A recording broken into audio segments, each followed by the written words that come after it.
I'm going to ask you a question and I want you to record the first response in your mind. Ready? What's your favorite guilty pleasure food?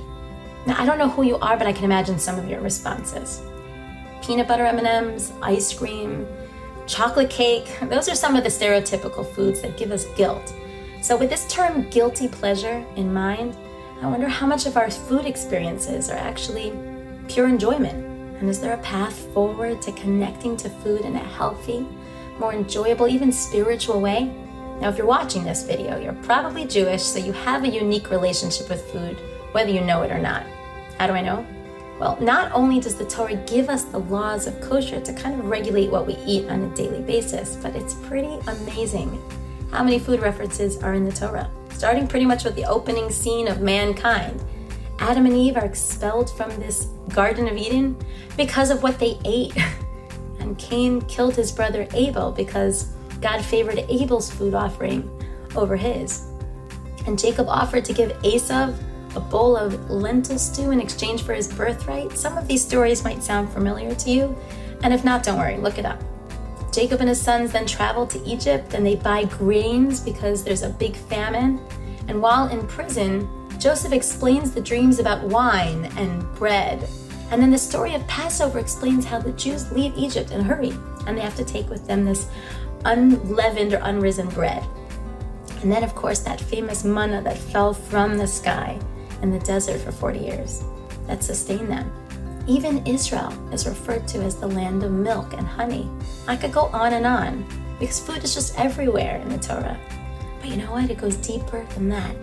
Have you noticed how every holiday has a food theme? Pesach, of course, has its own food rules on the Seder plate, symbolizing themes in Egypt like bitter herbs, the shank, the eggs, even the charoset, which is delicious, by the way. What about Hanukkah? There are fried foods. And Shavuot, there's dairy foods. And then we eat sweet foods for Rosh Hashanah. And then we give food baskets on Purim to our friends and family. And then don't even mention Shabbat, right? Our blessings on the bread and wine, that's what makes Shabbat so iconic. And that's not all. We Jews are so obsessed with food that we manage to bring food to every occasion of our lives. All our joys, our pains, they're all accompanied with food.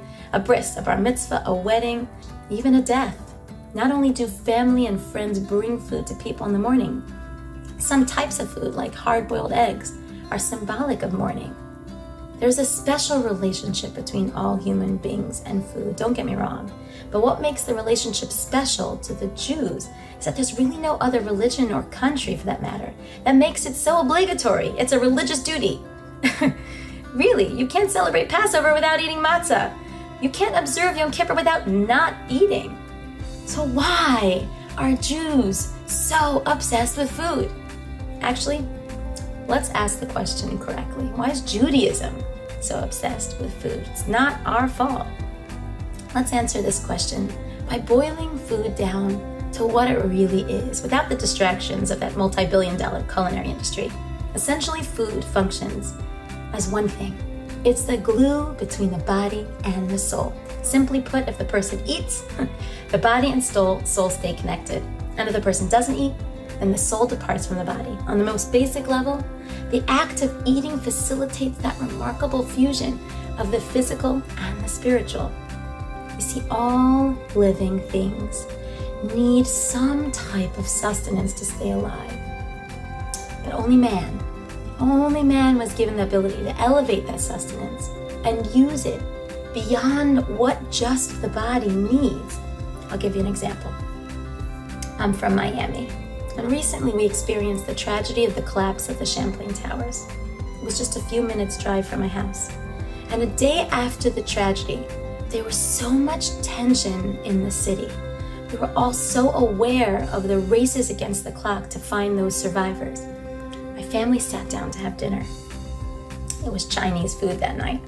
And one of my boys was about to dig in, but then looked up with tears in his eyes. And he said, "I can't eat, Mom. I can't eat knowing that there are probably people under the rubble starving to death right now as we speak." The rest of the family went cold. I looked at him, I looked at my husband, my other kids. I honestly didn't know what to say. He was right. How do you just dig in like that, given the circumstances? However, there is a mitzvah to say a bracha before and after we eat in order to give the right framing to the eating experience. So yes, if we just dig in to that general chow chicken, then it would be callous to the tragedy. But if we could somehow elevate it, thank God for this moment to be alive, to taste this delicious food, to be surrounded by the people that we love, to have one more day alive on this gorgeous planet, then that chicken becomes more than just animal protein about to be broken down, but it becomes essential nutrients, not just the body, but the soul. It's a spiritual life force born out of gratitude. It becomes a connecting force between the body and the soul.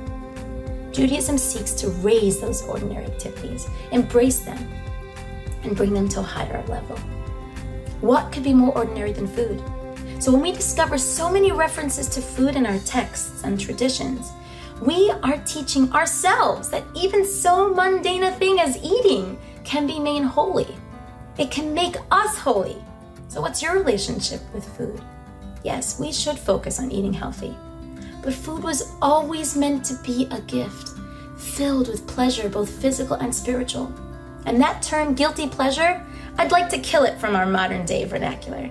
God created thousands of different species of fruit and vegetables, millions of different food varieties with brilliant colors, unique shapes and consistencies, all of which can be combined in unique ways in order to create an endless possibilities for pleasure.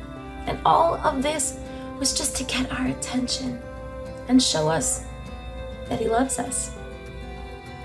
Let's just feel the love, not the guilt. Your challenge is to see all your food for like an apple, sushi, even those peanut butter M&Ms through a spiritual lens, to see the real truth of the experience. If you can tap into the power of a bracha before and after food, then you're feeding that amazing body that is in the process of doing some awesome things in this world, and you're connecting yourself to a higher way of thinking and living. And then long after the physical taste of the food finishes on your tongue, and well after it's been broken down and rejected, forgotten by the body, your soul will remember the experience because it built you as a bigger person. It built you as a more grateful person, grateful for the smallest, most mundane gifts that the world has to offer. Now, what is more delicious than that?